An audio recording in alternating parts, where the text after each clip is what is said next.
Gracias, buenas tardes. Entonces vamos a dar inicio a la clase de leptospirosis que de acuerdo a sílabus nos correspondía proporcionarla, dictarla hoy día. ¿Y qué tenemos que decir con respecto a la leptospirosis? Bien, aquí, bien. ¿Cómo podríamos definir a la leptospirosis? Es una enfermedad zoonótica, bacteriana, es ubicua, lo podemos encontrar en cualquier parte en la tierra, en cualquier parte de la superficie de contacto, etcétera, y es la más frecuente en el mundo.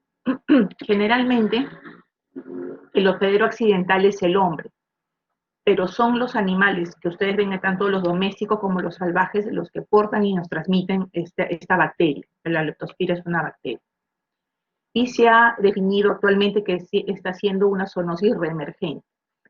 Eh, de acuerdo a la directiva sanitaria del Ministerio de Salud y de la Dirección General de Epidemiología, la leptospirosis es una enfermedad sujeta a vigilancia epidemiológica y de notificación. Es decir, todo paciente que nosotros sospechemos y corroboremos el diagnóstico de leptospira, dependiendo del área donde estemos laborando, trabajando, ya sea en consultorio, en hospitalización, en un hospital, en un centro de salud, debemos de notificar de acuerdo a las fichas epidemiológicas que nos proporciona la misma norma técnica de leptospira del Ministerio de Salud al paciente o a la paciente con los exámenes que estén sustentando tal diagnóstico.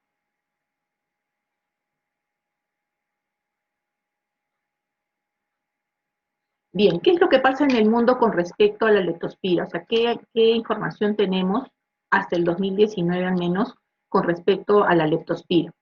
Cada año hay alrededor de 1.03 millones de nuevos casos notificados, de los cuales hay alrededor de 59.000 muertes por año por leptospira, sobre todo por la forma grave de leptospira, ¿no? Esta es más frecuente en las zonas donde ustedes ven en círculos, en sudeste asiático, en Sudamérica, en el Caribe y en Oceanía.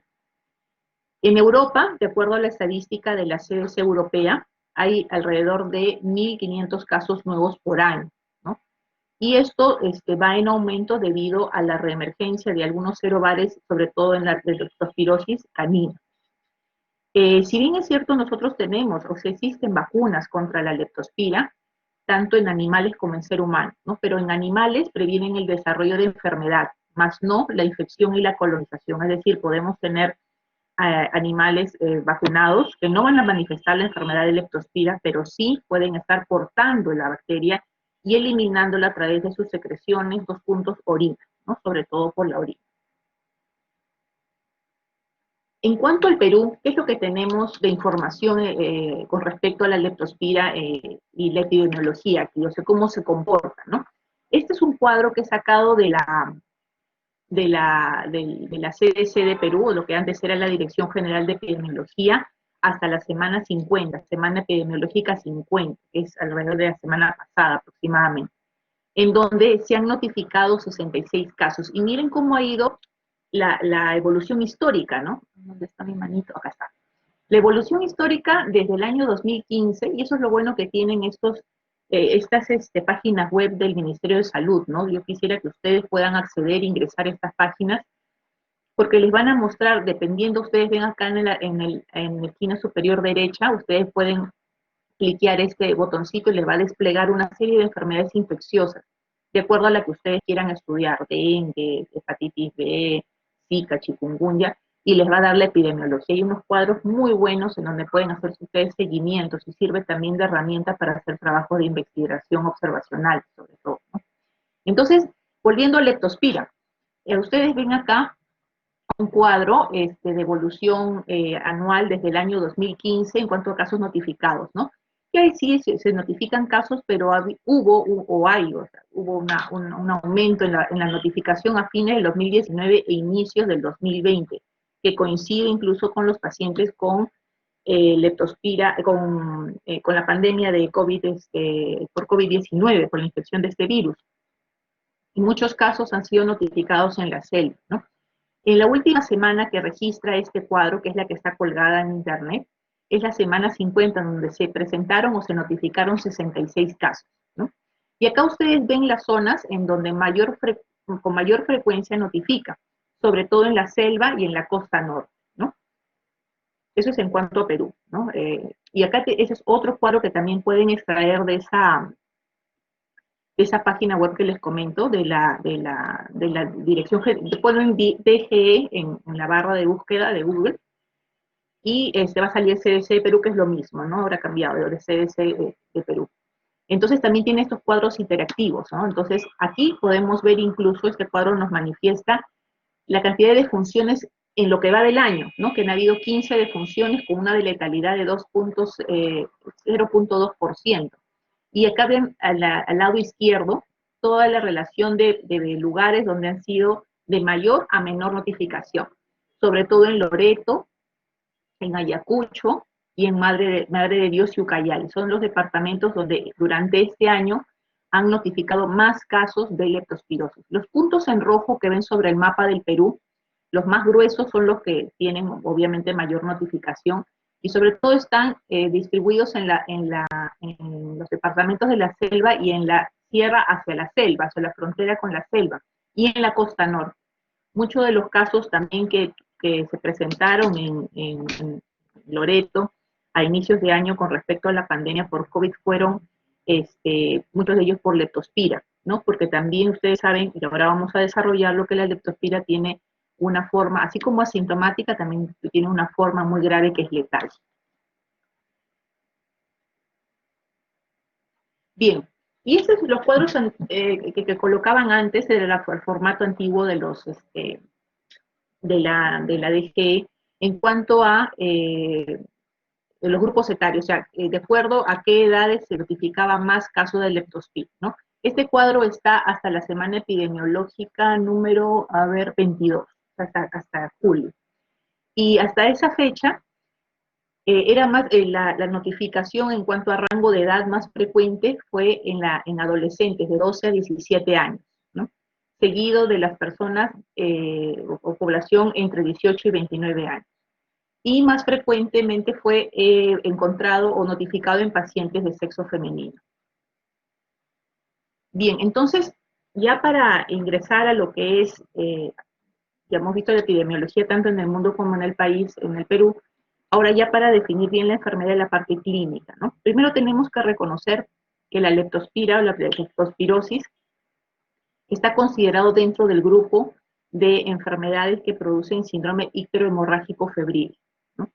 Y tiene varios sinónimos. Ustedes no solamente lo van a encontrar como leptospira, pueden encontrarlo como enfermedad de Weil, que es la forma grave, como les decía, fiebre canícola, ictericia hemorrágica, ictericia infecciosa, fiebre de los pantanos también le llaman en algunos lugares del mundo, en Europa, por ejemplo, enfermedad de los porqueros, fiebre pretibial de Fort-Bragg, fiebre de los 7 días y enfermedad de Stuttgart. Entonces son todos los sinónimos a la enfermedad que estamos ahorita describiendo, que es de leptospira, cómo se puede denominar, ¿no? Si no lo encuentran como leptospirosis, ustedes buscan con estos otros nombres sinónimos, también les van a poder ampliar la información y alguna historia o antecedente de por qué se denomina así en esta área geográfica la leptospira.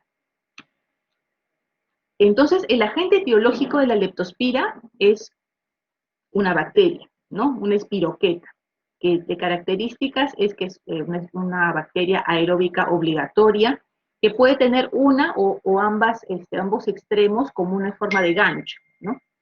Muy móvil, ¿no? Que esa movilidad lo confiere el axóstilo que tiene este treponema, ¿no? Ahora, o sea, es una bacteria de clase Spirochetácea y de género Leptospira. Dentro de este género de Leptospira tenemos las especies de Interrogans y Biflexa. Es la especie Interrogans la que produce enfermedad en el hombre, sobre todo, y la Biflexa es la que produce sobre todo enfermedades en algunos animales y en el hombre de forma asintomática o síntomas muy leves. Esta bacteria en pH suele sobrevivir en un pH hacia la acidez, ¿no? Ligeramente la acidez, tanto en el suelo como en el agua, ¿no? En medios fríos, y las temperaturas altas son las que destruyen o inactivan este parásito, a esta bacteria. Continuamos. Bien. Entonces, de acuerdo a nosotros tenemos este espiroqueta que es la leptospira, y dentro de las leptospiras patógenas, como yo les había comentado, tenemos Leptospira Icterohemorrhagiae y una serie de subespecies o serogrupos que también le denominan así en el caso de la leptospira, y la que produce más letalidad en el paciente, ustedes lo van a ver, es el serogrupo Icterohemorrhagiae. Es muy letal, ¿no? Es muy letal. Y hay otras especies, como la biflexa, como les había comentado, la Noguchi, y, eh, y especies que, si bien es cierto, producen enfermedad en el hombre, producen de forma asintomática, o sea, que lo convierten al ser humano en un portador asintomático, como que puede producir síntomas muy leves. Todo este subgrupo de serogrupos, serobares y cepas, se ha determinado de acuerdo a unas pruebas serológicas, y además se ha constatado que en el Perú hay 60 de estas serovariedades, ¿no? Y como les decía, las formas más graves son asociadas al grupo o al serogrupo de Leptospira icterohemorragiae. Ahora, ¿cuáles son los reservorios, ¿no? ¿En dónde esta bacteria suele estar produciendo ninguna molestia y convirtiendo al animal portador en portador, ¿no? Tenemos a los bovinos, a los porcinos, a los equinos, a todos los peces, todo el ganado, ¿no? Caninos, a los ovinos y caprinos. Y también a los mamíferos silvestres y domésticos, los roedores sobre todo, las ratas y ratones y algunos marsupiales, ¿no? Entonces, ¿cómo llega esta espiroqueta del reservorio al ser humano? A través de la contaminación de las secreciones de estos animales portadores, ¿no? Que, por ejemplo, a través de la orina, miccionan en aguas o en alimentos que luego el ser humano va a consumir sin mayor asepsia, sin mayor cuidado en poder esterilizarlos, servirlos o sancochar algún tipo de alimento, porque ustedes, si retrocedemos la lámina anterior, estas espiroquetas sucumben a temperaturas altas, ¿no? Muy altas, así como ácidos como el ácido clorhídrico. Entonces, si nosotros tenemos lugares donde tenemos este tipo de animales, más aún si es que estos no son valorados o evaluados continuamente por un veterinario y no tienen la vacuna contra la leptospira, que ya hemos dicho que evita las formas graves, más no el ser portador, y a su vez ellos conviven con nosotros en lugares donde hay hacinamiento, en lugares donde no hay buena disposición de dietas, en lugares donde no hay desagüe, donde no hay agua, y a su vez nosotros consumimos el agua y los alimentos sin mayor cuidado ni limpieza, entonces esa es la forma como se transmite la leptospira del reservorio principal al ser humano, ¿no? Entonces eso ya les había adelantado en la lámina anterior y esto es ya más para ampliar más, ¿no? El mecanismo de transmisión puede ser de forma directa, el contacto, por ejemplo, con la orina y o tejidos de animales infectados, o sea, del reservorio infectado, ¿no? Generalmente origina casos aislados el contacto directo. El contacto o la transmisión indirecta es a través de contaminación de fuentes de agua o suelo o alimentos, y esto produce sí brotes epidémicos porque llega a más personas, ¿no? Ingresan por mucosas o piel escoriada. Entonces ustedes llegan con un roedor en una zona donde está con un charco de agua, ¿no? Micciona acá el roedor, y si este roedor es portador de esta bacteria, esta espiroqueta, pues la va a liberar en el agua. Si esta persona que no usa calzado o que su aseo está venido a menos y hay lesiones ya en el pie y está en contacto con esta agua que tiene las espiroquetas, es una de las formas de cómo se puede contaminar o se puede transmitir esta espiroqueta del reservorio al ser humano. Hasta el momento es rara la transmisión de persona a persona, pero pudiera existir. Más frecuentes son esta forma de contaminación de alimentos, aguas, ¿no? Hacia una persona que tiene lesiones de piel o contacto con mucosas, ¿no? Estos son los factores de riesgo que también ya les he adelantado en dos láminas anteriores, ¿no? Es muy importante cuando ustedes hagan la valoración de un paciente que venga con fiebre de una zona endémica, por ejemplo, de leptospira, ver además de dónde viene el paciente y cómo tiene su vivienda, donde ha comenzado las molestias, es qué ocupación tiene el paciente. Generalmente la leptospira está considerada también como una enfermedad ocupacional. Pacientes que están trabajando, por ejemplo, en desagües, en lugares donde hacen limpieza de tanques, en donde hacen, por ejemplo, cambios de tuberías, en donde se pasa el desagüe, limpieza de tanques de agua de moho o presencia de roedores, ellos están en contacto pudieran estar en contacto con estos fluidos contaminados. Asimismo, los veterinarios, ¿no? También las personas que recogen desperdicios en la calle, ¿no? Sin mayor protección de guantes, sin mayor protección de botas, ¿no? Ni mascarillas. Y algunas personas que también realizan actividades, por ejemplo, en caso de las Fuerzas Armadas y Policía, que está en contacto o que va a lugares, a comisiones, va a lugares donde hay inundaciones o donde hay una selva agreste, donde no sabemos si es que estos animales que están alrededor han dejado una estela de contaminación en las aguas o en la tierra, donde luego este personal va a estar en contacto, ¿no? También es considerado como una enfermedad asociada a algún tipo de deporte, por ejemplo, la pesca o el canotaje, ¿no? Si es que estas aguas o estas tierras están contaminadas con esta estiroqueta y la persona que está haciendo esta actividad deportiva tiene alguna lesión en manos o está sin protección o sin calzado y tiene alguna lesión en el pie, y más aún si tiene alguna comorbilidad, ¿no? Empeora todo, ensombrece todo el pronóstico, ¿no?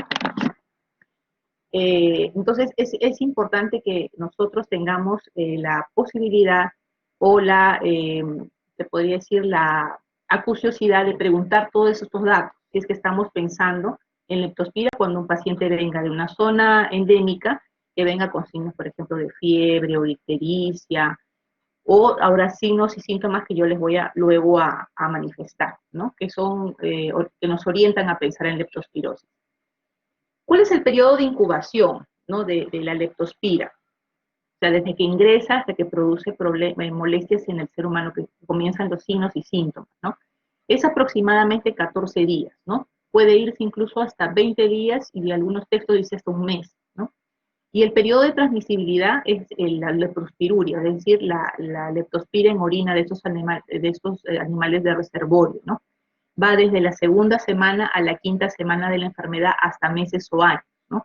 Y esa es la capacidad que tiene esta bacteria de que como está en lugares donde son cálidos, donde son húmedos, donde no hay mayor sustancia aséptica o antiséptica para poderlos eliminar, bueno, ellos siguen conviviendo en esa zona y los roedores o los animales también siguen transportando, ¿no? A través de la orina, sobre todo, es la transmisión y la contaminación de aguas, de alimentos, del suelo, y es a través del contacto de la piel o mucosas lesionadas de una persona sana en contacto con estas aguas o suelo o alimentos contaminados, la forma como se puede transmitir por vía digestiva o por vía de contacto a través de mucosas. Una vez que la bacteria, leptospira, ingresa al organismo, generalmente y dependiendo de cómo encuentra el organismo del paciente, hay una agresión vascular, que puede ser mínima como puede ser muy, muy florida, ¿no? Puede ser generalizada, con lesión sobre todo de pequeños vasos del endotelio. Puede haber extravasación y a través de la migración de las leptospiras puede quedar lesiones a nivel de riñón, a nivel de pulmones, de hígado, corazón, incluso músculo, ¿no? ¿Qué es lo que pasa ahí? Hay un compromiso inmunológico también, no solamente de agresión vascular, sino también de disminución de complemento, ¿no? Con depósito de algunas inmunoglobulinas pesadas y la fracción beta 1C, sobre todo en los músculos de la pantorrilla y del riñón. Por eso el paciente, cuando ustedes lo vayan a evaluar, tiene un dolor muy exquisito en ambas pantorrillas, que nos orienta a pensar con los datos que ustedes recaben, ¿no? de la epidemiología, en pensar en leptospirosis, ¿no? Y también presencia de algunos autoanticuerpos a nivel de músculo esquelético y corazón. que pueden también producir complicaciones en pacientes con comorbilidad y leptospirosis que puede llegar a la enfermedad de Weil, por ejemplo, ¿no? Entonces, ¿qué podemos decir con respecto a los signos y síntomas, ¿no? El 90% de los casos es sistémica y es autolimitar. Mira, la mayoría de pacientes que tienen leptospira de repente ni se enteraron que tuvieron leptospirosis. Y a veces puede venir como un cuadro gripal, pseudogripal, de malestar, dolor muscular por ya el compromiso inmunológico que ustedes hemos repasado en la anterior lámina. Pero hay un 10% de pacientes con leptospirosis que suele presentarse un cuadro fatal, ¿no? Suele ser muy letal. Están reconocidas a su vez dos formas clínicas de leptospirosis. Una leptospirosis anictérica, que suele ser súbita, a veces con fiebre, cefalea, el dolor muscular, que ya hemos señalado anteriormente, que a veces no se puede distinguir de un cuadro respiratorio de tipo viral o dengue o alguna arbovirosis. Entonces, cuando uno evalúa un paciente que viene de la selva con fiebre, malestar, dolor muscular, tenemos que irnos a lo que les dije en las láminas anteriores, todas las enfermedades que componen el síndrome o que están dentro del síndrome icterohemorrágico febril. Ahí está hepatitis B, está bartonellosis, está fiebre amarilla, etc. Entonces ustedes tienen que afinar la visión, el examen físico, la epidemiología, los datos epidemiológicos que le pueda brindar el paciente para poder llegar a un diagnóstico. Muchas veces tenemos que pedir, luego de la evaluación de los exámenes, no solamente exámenes para leptospira, sino para otras enfermedades propias de la zona donde viene el paciente, para justamente hacer manejo sindrómico de la enfermedad, ¿no? Esta forma nictérica suele pasar por dos fases. Muchas veces pasa primero por la fase septicémica o leptospirémica, es decir, la leptospira cuando ingresa se queda en sangre, ¿no? Y por ahí se disemina al resto de órganos, incluso puede atravesar la barrera hematoencefálica, llegar al líquido cefalorraquídeo y al humor acuoso, ¿no? Y la otra fase, una vez que ya estuvo en sangre, pudo haber quedado, ¿no?, en algún órgano, pasa al riñón, como ya habíamos señalado en la patogenia, y hace la fase inmune o leptospiruria, ¿no? Generalmente esto ocurre al quinto o a la primera semana, ¿no? Aparecen los anticuerpos en sangre y se elimina la leptospira por la orina, ¿no? Esa es más o menos la evolución de esta bacteria dentro de nuestro organismo, ¿no? Ahora, hablando claro, de la forma anictérica, ¿no? Entonces habíamos dicho que teníamos una forma septicémica con una evolución de 7 días que suele mejorar sola, se autolimita, pero también suele ser brusca, ¿no? Abrupta en su inicio, con escalofrío, fiebre, cefalea, mialgia, que nos hace dudar, ¿será malaria, será dengue, leptospira? Por eso, como les digo, tenemos que hacer manejo sindrómico de la enfermedad, sobre todo de todas las enfermedades que integran el grupo del síndrome icterohemorrágico febril. Puede haber, puede haber hiperemia o hemorragia conjuntival, fotofobia, dolor ocular, exantemas maculares, lesiones propias de la piel o enantemas, ¿no?, con sangrado incluso.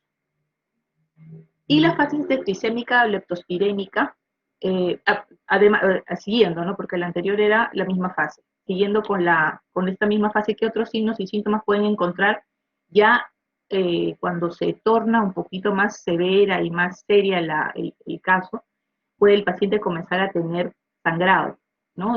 Puede ser sangrado digestivo alto, bajo, epístasis, sangrado conjuntival, asociado a anorexias, a problemas digestivos, ¿no? Hepatomegalia, esplenomegalia, y cuando esta leptospira, alguna de estas espiroquetas pasan ya la barrera hematoencefálica, pudiera estar dando cuadros de compromiso del sistema nervioso central, como irritación meningia, confusión, irritabilidad, agresividad.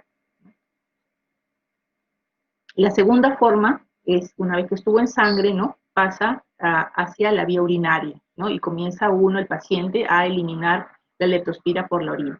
¿Qué caracteriza esa fase? Que puede regresar la fiebre, ¿no? Puede regresar la fiebre con signos generales como nuevamente malestar, irritación, dolor abdominal, sangrados, ¿no? Ya se agudiza la falla renal o la falla respiratoria, y esta fase suele presentarse en la segunda o tercera semana de la enfermedad, o sea, después de haber iniciado después de iniciar el periodo de incubación, y desaparece hacia las 3 semanas, ¿no? Y la segunda forma que tenemos, una es la forma anictérica y esta es la forma ictérica, la que tenemos que tener, en ambas tenemos que tener cuidado, pero sobre todo en esta porque el pronóstico es muy malo, la letalidad es muy alta, 20% incluso, ¿no? Solo algunos pacientes evolucionan hasta a esta fase. Por eso es que la fase anictérica, como el paciente no tiene ictericia de piel o mucosas, no hay coluria, entonces confunde esos signos y síntomas que hemos visto en la fase anictérica de sangrado, de éxtasis, náuseas, hepatopeliomegalia, lo asocia a veces con dengue o con fiebre, o perdón, con influenza o con algún otro tipo de virus de compromiso respiratorio, ¿no? Pero cuando ya el paciente tiene ictericia, eso sí llama la atención, tanto del paciente como de las personas que viven con ella. Entonces, ahí sí acuden al centro de salud, ¿no? Como les decía, la letalidad es muy alta, hasta 20%, ¿no? Y se refiere que cuando el paciente tiene ictericia, este dato, este signo que nosotros vemos en los pacientes, en general, en las enfermedades que componen el síndrome icterohemorrágico febril, si vemos ictericia, el pronóstico es ominoso, ¿no? Es mal. Pueden haber mialgias, como ya hemos visto, pues, según la patogenia, ¿no? Dolores en pantorrillas durante las 2 semanas iniciales. La ictericia suele iniciar del tercer al séptimo día de la enfermedad, de la evolución de la enfermedad. Puede haber dolor abdominal por la hepatoesplenomegalia. En algunos casos la esplenomegalia suele ser rara.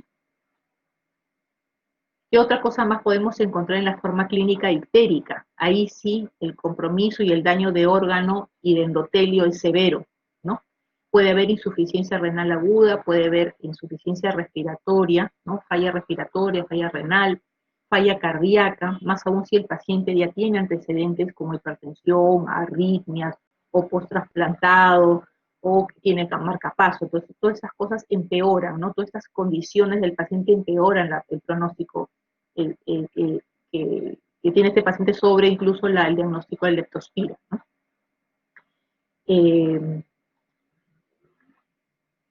Perdón, y la forma ictérica es la denominada hepatonefrítica o síndrome de Weil o forma grave, ¿no? Esos son los sinónimos de esta forma clínica de la leptospira. Entonces, acá tenemos una evaluación para que nosotros podamos comparar, ¿no? En una leptospirosis anictérica, generalmente el paciente los primeros días, luego de 7 a 14 días de, ¿no?, el periodo de incubación, viene con fiebre, con anorexia, a la clínica puede aparecer hepatoesplenomegalia, pero después de estos síntomas, ¿no? Suele pasar, ¿no? Suele pasar y el 80 o 90% remite el cuadro sin mayor intervención.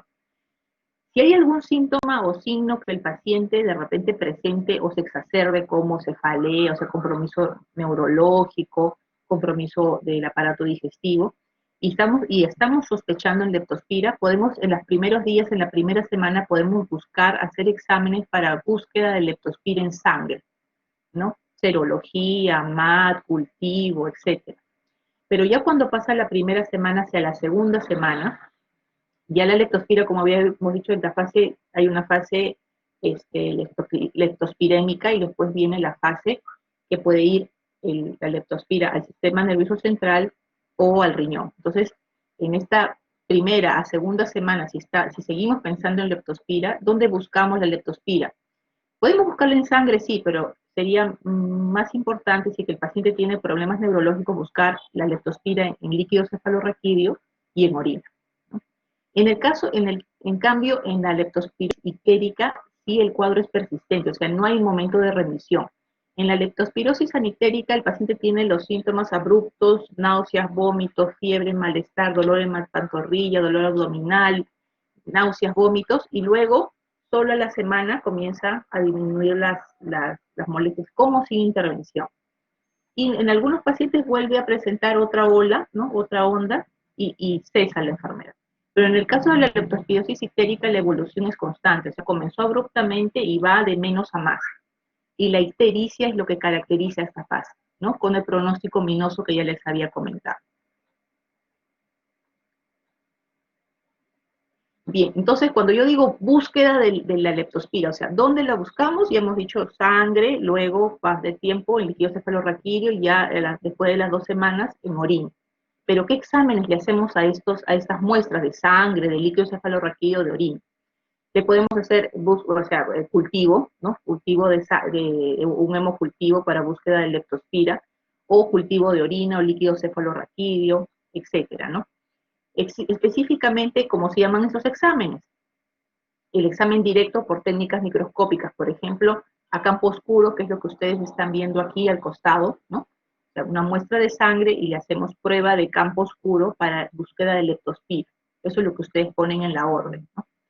O coloración rojo-congo, dependiendo qué tipo de procedimientos tenga el hospital donde ustedes estén trabajando o el laboratorio donde van a enviar la muestra, ¿no?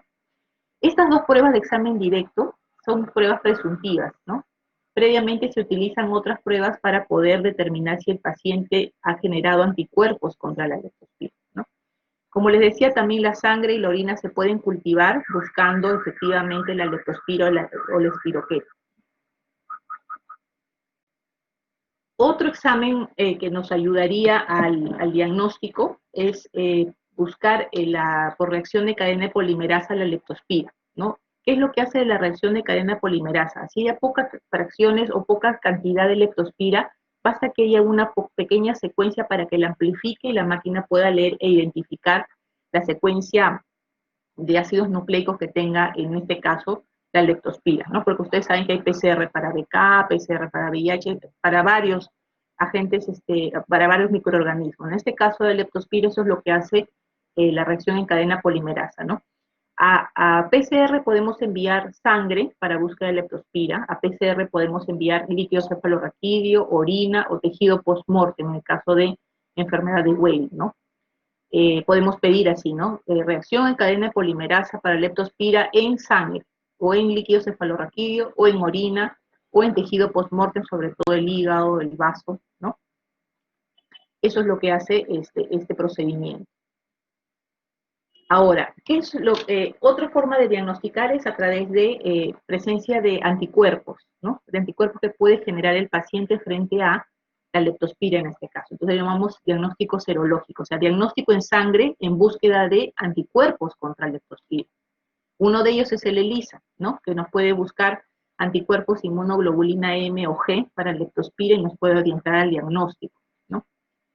Recuerden que todas las inmunoglobulinas M son las que se producen inicialmente cuando el cuadro es agudo, ¿no? Y luego pueden disminuyen en el tiempo para luego aparecer la inmunoglobulina G. Cuando ustedes soliciten un examen de inmunoglobulina M para leptospira y les sale reactivo o positivo, confirmen siempre este diagnóstico con la microaglutinación, que es otra prueba de sangre confirmatoria que nos ayuda, incluso nos da el serovar para determinar si es un serovar agresivo, letal o no lo es, ¿no? Entonces, si ustedes escogen este método de diagnóstico para leptospira, piden ELISA para leptospira, IgM, y si sale positivo, piden MAC, o sea, microaglutinación para leptospira, ¿no? Que nos da la confirmación, la prueba confirmatoria, incluso nos da, como les decía, el serovar, y nos puede orientar también el diagnóstico. Acá ustedes tienen dos resultados de un examen que le realizamos a una paciente en el hospital de policía, y nosotros cuando tenemos un paciente bajo sospecha de leptospira, lo que hacemos es eh, hacer la ficha epidemiológica, coordinar con epidemiología, con la unidad de epidemiología que tiene el hospital de policía, el central, y el personal también hace una serie de preguntas para llenar una ficha especial. Y lo primero, en la ficha ustedes van a encontrar, que está también anexada en la norma técnica de leptospira del MINSA del Perú, tiene qué exámenes le vamos a pedir, ¿no? Entonces, derivamos al paciente a epidemiología. Epidemiología lo que hace es completar la ficha epidemiológica con los datos del paciente, cuándo ocurrió, de dónde viene el paciente, su dirección, su DNI, dónde domicilia en Lima, si está de tránsito, si está hospitalizado, si está ambulatorio, pide todos los datos. Porque recuerden, el diagnóstico de leptospira, o sea, cuando diagnosticamos y notificamos el leptospira, es de notificación obligatoria. porque luego que el paciente ha sido diagnosticado, corroborado con algunos exámenes de laboratorio, el Ministerio de Salud hace el seguimiento, porque como este paciente tiene leptospira, la primera fase habíamos dicho que la leptospira está en sangre, pero en la segunda fase está en la orina. Y puede estar muy bien el paciente o medianamente bien, pero está en la segunda fase o la segunda o tercera semana está eliminando la leptospira y puede estar contagiando o contaminando a otras personas, ¿no? Entonces es de notificación obligatoria. Por ello, entonces, la unidad de epidemiología dirige a la paciente o al paciente al laboratorio o si está hospitalizado, trae el personal del laboratorio para las tomas de muestras. Generalmente nosotros pedimos de inicio, como les decía, exámenes o hacemos el diagnóstico serológico con anticuerpos IgM contra leptospira, ¿no? Y ponemos al costado más MAT. En caso de que salga positivo, ¿no? Que salga reactiva la inmunoglobulina M, para que esa misma muestra la cursen o la corran para microaglutinación. Entonces ustedes, no sé si logran ver aquí, esto es y luego mandamos esta muestra al Instituto Nacional de Salud, ese es nuestro referente, ¿no? Con la ficha epidemiológica que hemos confeccionado tanto el médico en infectología como el personal de la unidad de epidemiología. Eso es cómo se trabaja en el hospital de policía. Cada hospital o cada red de salud o de salud tiene o consultorios particulares o clínicas particulares tiene su forma su flujograma de atención. El que yo les explico es el que se hace en el hospital de policía. Una vez que el INS recepciona nuestra muestra, hace la lectura rápida de la ficha y a través del intranet, tenemos el NetLab del INS, podemos ingresar a ver el resultado. Y esos son resultados de una paciente que tuvimos en el hospital. Miren cómo informa, ¿no? El Instituto Nacional de Salud en este lado dice ELISA IgM leptospira, ¿no? Acá ponen indeterminado, esa es otra forma de contestar, ¿no? Puede ser reactivo, no reactivo, indeterminado. Y este dato en esta paciente que les comento, nos llamó la atención, porque quiere decir que o está subiendo la inmunoglobulina y recién se va a manifestar en su totalidad en unos días, o está disminuyendo para luego aparecer la IG. Igual, el INS corre en la microaglutinación. La microaglutinación, el resultado está al costado, ¿no? Ustedes lo pueden visualizar, está hacia su derecha, y ahí están los datos dice, microaglutinación para leptospirosis, y abajo viene los 0 bares, por ejemplo, Coxi, Icterohemorragiae, etcétera, y al costado ponen si está reactivo o no. Y por ejemplo, esta paciente tiene valores elevados para Icterohemorragiae, lo que hacía el cuadro con un pronóstico reservado, ¿no? Teníamos que avisar tanto a la familia como al personal que estaba en contacto con ella que la leptospira que la paciente portaba tenía un 0 bar muy letal, ¿no? Para esto nos ayuda la microaglutinación, para confirmarnos el diagnóstico y para orientarnos en la prognosis, en el pronóstico de la paciente o del paciente.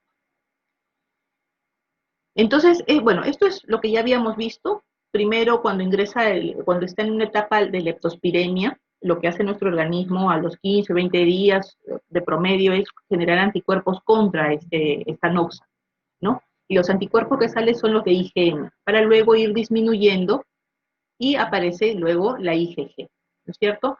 Y es muy importante recapitularles que cuando está iniciando la enfermedad, ustedes sospechan de leptospira, las muestras donde tienen que buscar leptospira por medios serológicos, por medios de cultivo, de forma directa es primero en sangre, terminando la primera semana y comenzando la segunda en líquido cefalorraquídeo y más aún si tiene síntomas neurológicos o signos neurológicos.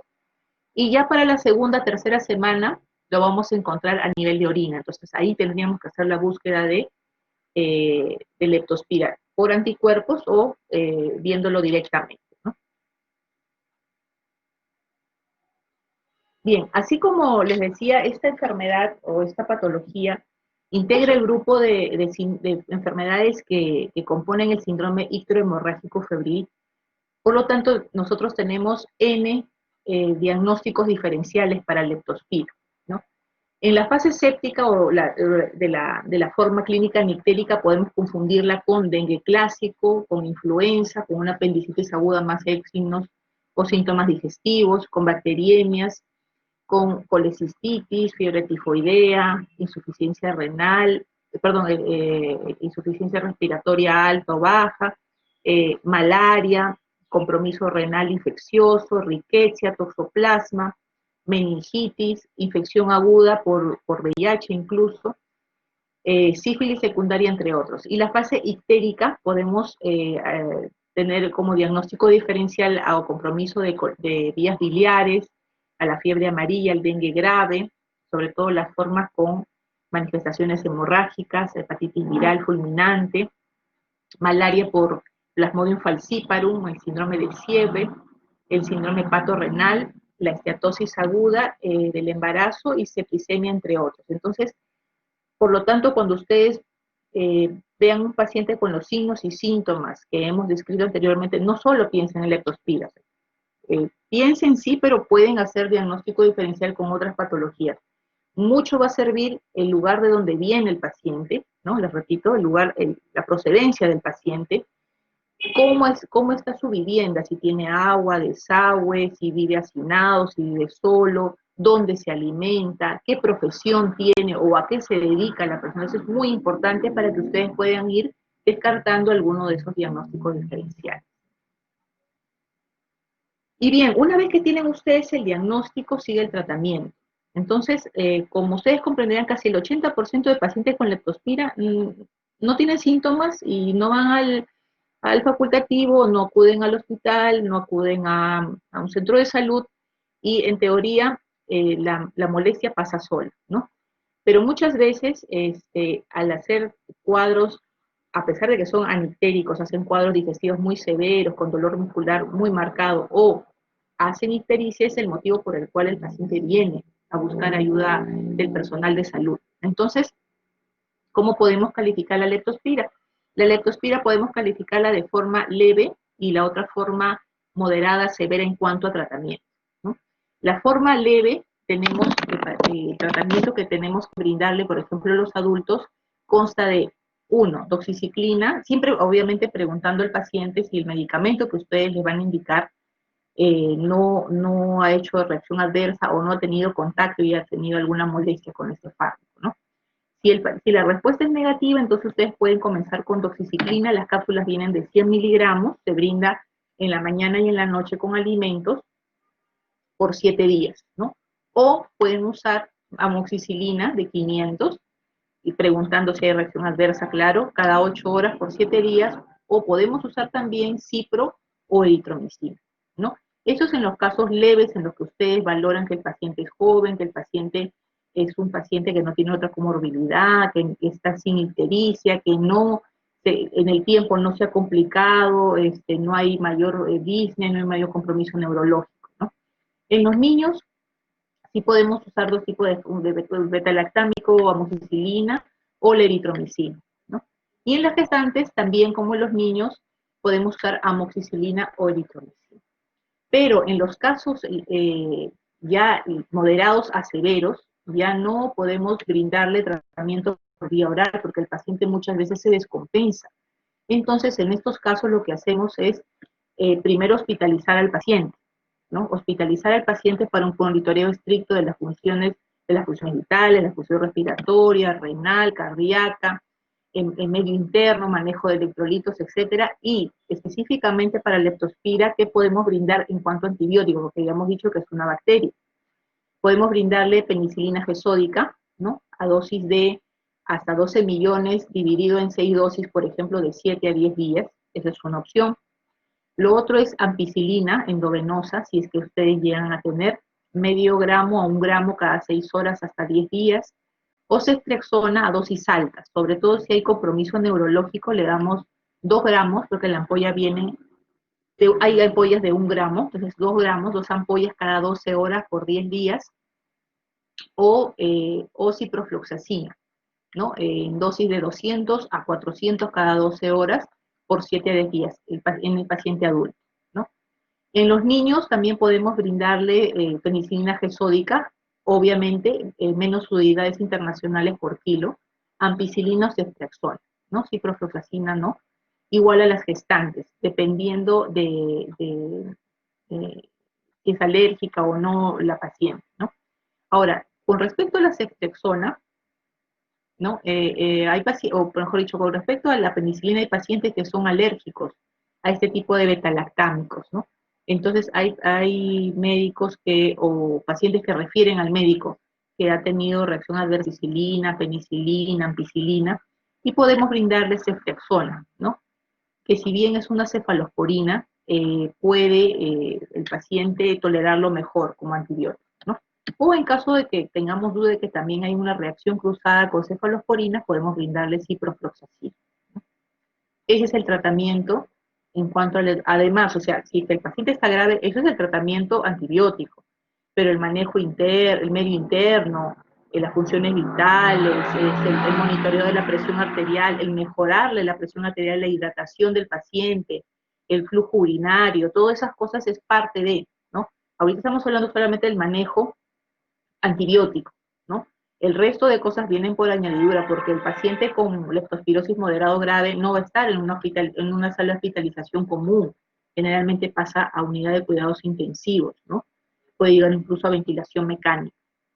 Una vez que el paciente ha salido del cuadro, ya sea de la forma clínica anitérica o itérica, si es que es así, por la notificación que ustedes han hecho al momento de dar el diagnóstico, la notificación al Ministerio de Salud y al enviar las muestras al INS, también ellos se enteran de que tienen ustedes un paciente con leptospira, viene el seguimiento, ¿no? Tanto clínico como serológico. Entonces viene el Ministerio de Salud y visita al paciente en su domicilio o en el hospital a los 7 y 21 días luego del diagnóstico, del resultado definitivo, ¿no? Del resultado de leptospira, ¿no?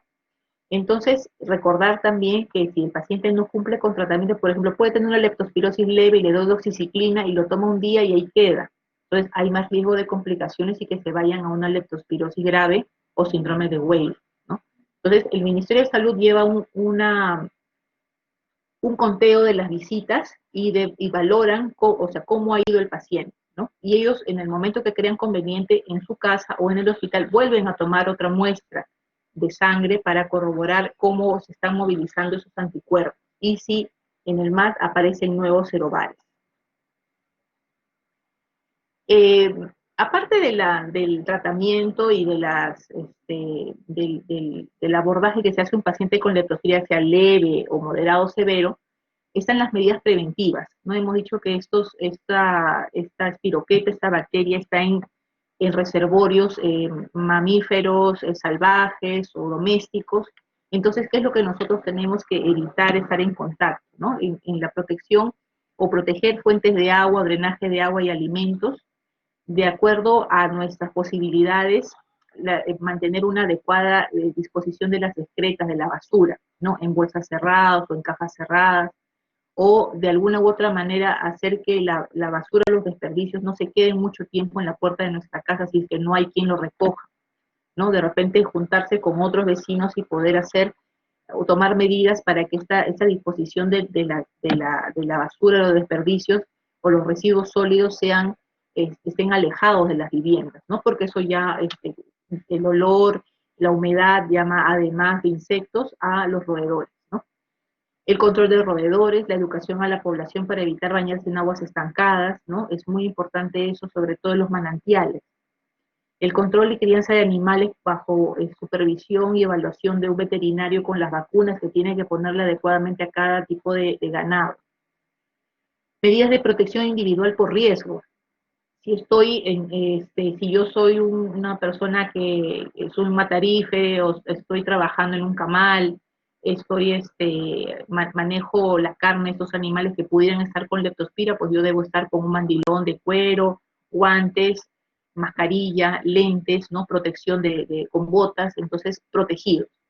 Si yo voy a hacer algún tipo de actividad tipo pesca o canotaje, bueno, tengo que tener las medidas necesarias para que si es que entro en contacto con estas probables aguas contaminadas, pues yo no me contamino, ¿no? Y la vacunación a animales domésticos y las buenas prácticas de crianza de animales de consumo humano, como les decía, a cargo del veterinario, ¿no? Muchos de los animales que tenemos en casa tienen un calendario de vacunación, así como lo tienen los niños, lo tenemos nosotros los adultos, ¿no? Eh, Entonces, ustedes deben, y si no es así, solicitarle al veterinario cuál sería el esquema de vacunación de sus mascotas, ¿no?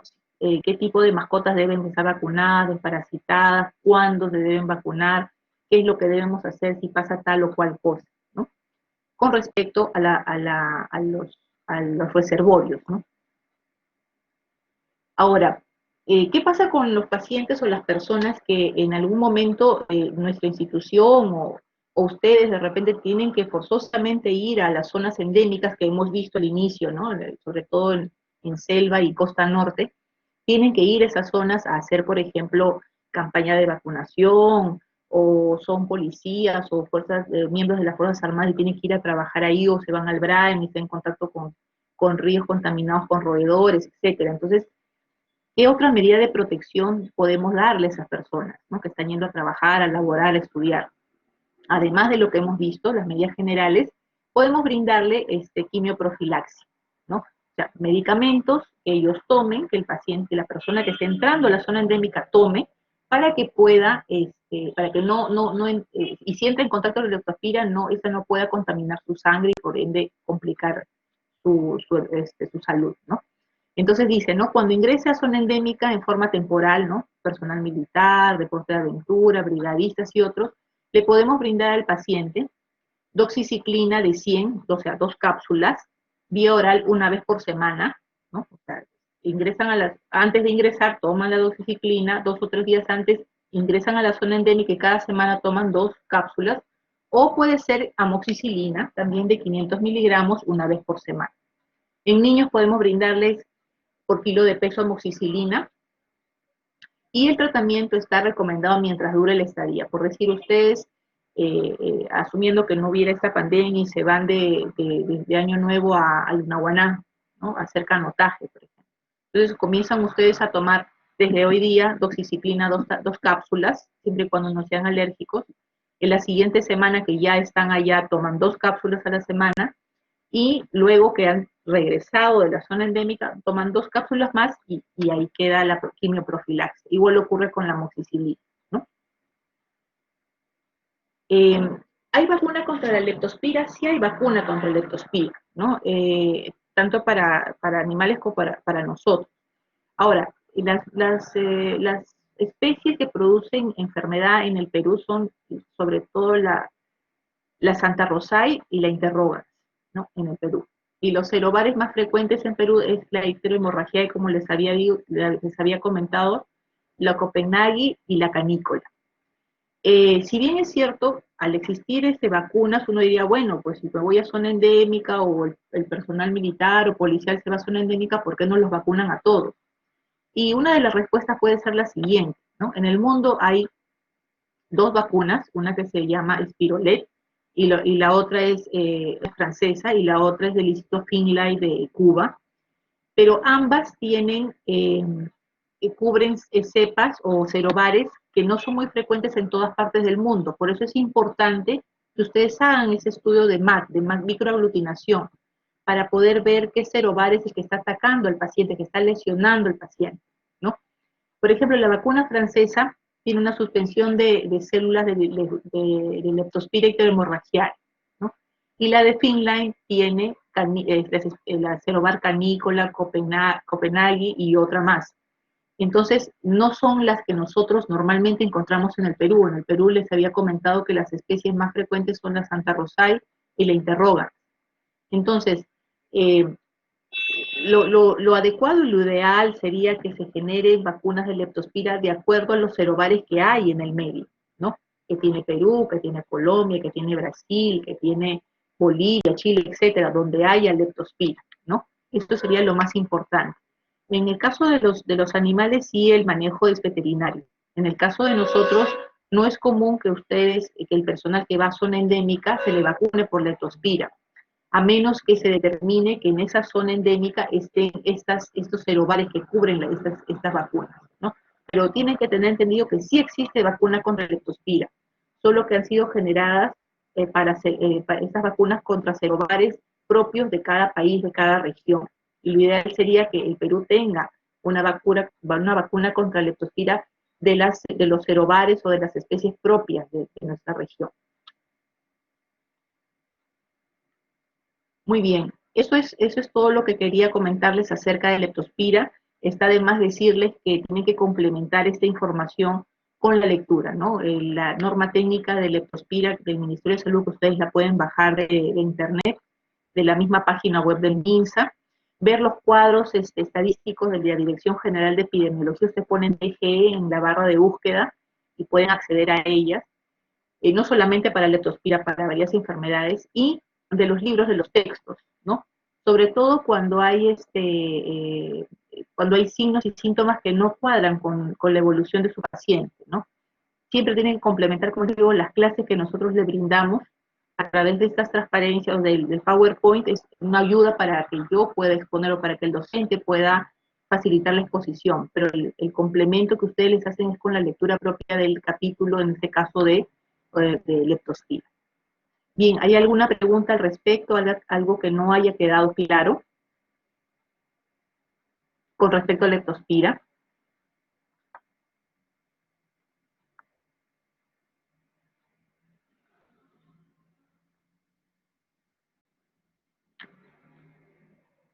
Todo claro, doctora. Sí, muy bien. Entonces, podemos dar por finalizado está Ashley, está la delegada de mi sede. ¿Está? No está. Bien, entonces podemos dar por finalizada la exposición de hoy día de la teoría de leptospira. Buenas tardes y que pasen bonitas fiestas en la medida de lo posible. Cuídense. Gracias, Gracias, igualmente, doctora. felices fiestas. Chao, cuídense. Igualmente, gracias, Doctora, Lozano. disculpe, no Diga, olvide, sí, ¿cómo? doctora, no Dígame. olvide darle en parar grabación. Sí, Ah, sí, claro que sí.